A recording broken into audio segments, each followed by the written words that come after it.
আমরা জানি যে আল্লাহ রাসূল সাল্লাল্লাহু আলাইহি সাল্লাম কিন্তু প্রায়শই তার সাহাবীদের সাথে এবং বিভিন্ন ব্যক্তির সাথে রসিকতা করতেন। অর্থাৎ লাইট হার্টেড বিভিন্ন জোকস বলতেন। তারই একটা জোকস হচ্ছে আল্লাহ রাসূল এটা বর্ণনা করা হইছে আবু দাউদ শরীফে, এছাড়াও তিরমিজিতেও এই হাদিসটা আছে। যেখানে আনাস রাদিয়াল্লাহু তাআলা আনহু বর্ণনা করেছে, একদা রাসূলুল্লাহ সাল্লাল্লাহু আলাইহি ওয়াসাল্লামের কাছে একজন ব্যক্তি এসে বললেন যে, "ইয়া আল্লাহর রাসূল, আমাকে একটা উটের ব্যবস্থা করে দেন বা একটা আরোহীর ব্যবস্থা করে দেন।"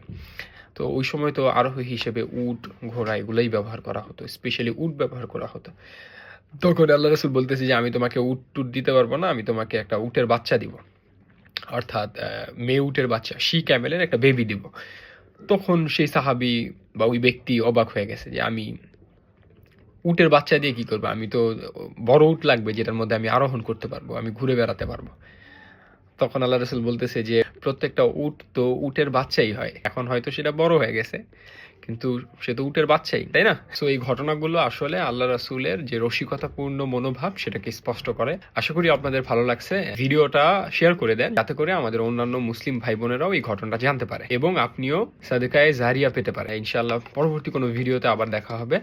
তার আগ পর্যন্ত সবাই ভালো থাকেন। আসসালামু আলাইকুম ওয়া রাহমাতুল্লাহি ওয়া বারাকাতুহু।